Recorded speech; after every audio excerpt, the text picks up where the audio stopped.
This is a video I've been wanting to make for a very long time, as I continually see trends like minimalism try and push creatives into boxes by promising them that they'll feel better, more stress-free, and be able to be the creator that they were meant to be. And I know, I'm probably over-exaggerating about minimalism, but that's how it can come across to a lot of people. With the influx of people preaching minimalism over the past few years, there's been very little content to push back against it and give it maybe just a little bit more context. And that's what I want to talk about in this video. How even though we create content to look shiny and clean, art can and will always be messy. And if Peter McKinnon watches this video,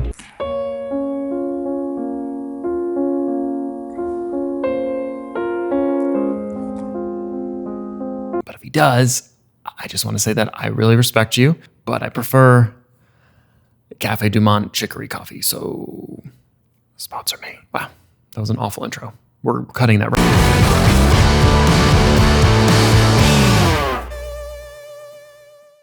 right. So let me clear up a couple of things before I even get into talking about Peter McKinnon. And of course, I'm sure a lot of you will see this as a clickbaity thing of me trying to get into a trend. In no way am I wanting to be disrespectful or complain about the way he films or doesn't film. In all honesty, he is at a level in content creation and filmmaking that I will probably never achieve. I'm not Peter McKinnon, and I will never be Peter McKinnon. And I think if you look deep enough at his videos, he doesn't want you to be him either. The reason he has done so well in his career on YouTube, besides maybe, of course, a couple lucky algorithm trends, which honestly only partially helped, is because he doesn't try to be anyone else besides himself. And don't like the fact that he films himself making coffee on every video? He doesn't care. Do you not like the fact that he follows video trends at times? Yes, but it's always his own take on it. Basically what I'm trying to say is that he has a good understanding of who he is, his creative taste, and what he wants to make. And he won't change it because of my criticism or your criticism. He's divergent from those on Facebook or Reddit camera groups that I'm sure you all know that act as camera purists and tell you that you have to do it this exact way, or you don't know what you're doing and you'll never make it. He bucked the traditional way to film and in turn created a completely new style unique to him that exploded online. He, of course, has received constant criticism for the way he edits, color corrects, films, etc. I don't always like the way he does certain things in his video, but I can appreciate his unique style and skills that make him stand out from the crowd of people clamoring to tell you that this is the way you're supposed to do it and that you're an idiot if you don't do it. At the end of the day, art is not what other people tell you it is. It's what you make it to be. And this gets us to the topic of minimalism. Recently, Peter McKinnon has made several videos on minimalism and getting rid of a lot of his gear. And while it doesn't seem really out of character for Peter McKinnon to start on this minimalism journey, I did walk away from his various videos on the process wishing he had added just a bit more context on how this was very much a personal decision for him.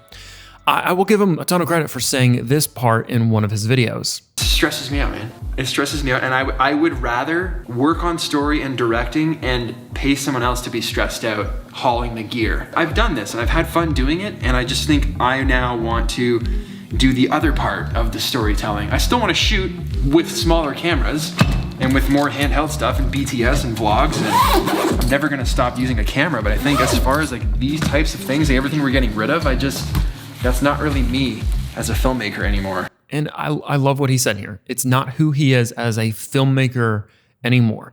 And he's making this change personally to fit what he needs as a creative, and it fits how he wants his creative process to be. I do wish, however, that he would mention somewhere, and maybe I missed this in one of his videos, that this is one way of doing it. There is absolutely nothing wrong with owning a ton of gear or essentially working out a messy environment like that if it works for you. For him personally, this is the best option, but it doesn't mean that doing this as a creator will work for you. There are plenty of examples across YouTube of creators working in really chaotic environments and doing just fine. One channel that really sticks out to me is Corridor Crew. They keep props, costumes, cameras, cables, etc. in a more messy, organized way, and it totally works for them and the content they make.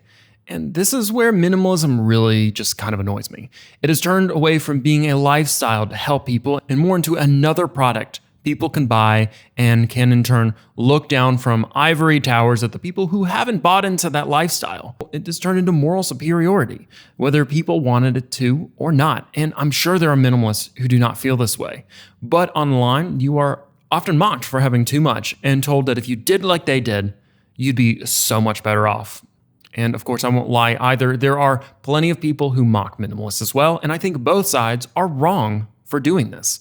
For many people, this isn't a way of life that helps them. It allows them to feed into trends that will get them more viewers and the ability to brag about all the things they didn't buy, which at the end of the day, these lifestyles are not meant to shame people about the way they prefer to live their lives. It's meant to help those who would genuinely benefit from that kind of lifestyle. But it has too often become something of a status symbol, especially among creatives, that people will hold it over others in a way to make themselves look more important and better than others. And again, I'm not saying that everyone on either side is like this, but there is a good portion that is. And this is where the danger of following trends lies. We are told all the time that if we would only live life in this way or that, we would be happier and more successful. The problem is that these so-called lifestyle trends never address the fact that it might not work for you, that their way of life doesn't in fact solve everyone's problems. And we are constantly told that we need to fit into this tiny little box, or maybe this one, or maybe that one, or whatever the new trend is this week, or whatever the most popular person is doing. When in reality, every person is different, unique, and has their own way of living a healthy lifestyle that works for them and not what a bunch of hacks online think they should do. Peter McKinnon in his video made it very clear that what he was doing was best for him creatively and for who he was as a filmmaker at the time. And we should applaud him for doing that, whether or not that lifestyle works for me or you. And I'm fairly certain he would tell everyone else, be themselves and use the creative process or lifestyle that best works for you. Don't be Peter McKinnon, be you. The danger of following trends is that you are pushed into a mold creatively that others think you should fit into. Art has and always will be a form of self-expression. And while creativity will always come from inspiration drawn from other sources, you need to be careful which sources you look to for inspiration and guidance. Your work should stand out because it's true to you, not because someone told you to do it that way. And at the end of the day, I'll admit, do I have a bias? Yes, I am a messy creator. The way I do projects drives people crazy that I work with sometimes.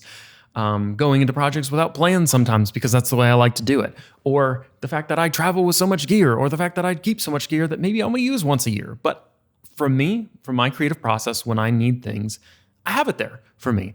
Peter McKinnon talked about in his videos how he prefers just renting a piece of gear when he needs it instead of having it around, which again is totally fine, and that's his way of doing it. I would prefer to just have it on hand so I don't have to wait for it in a moment of inspiration.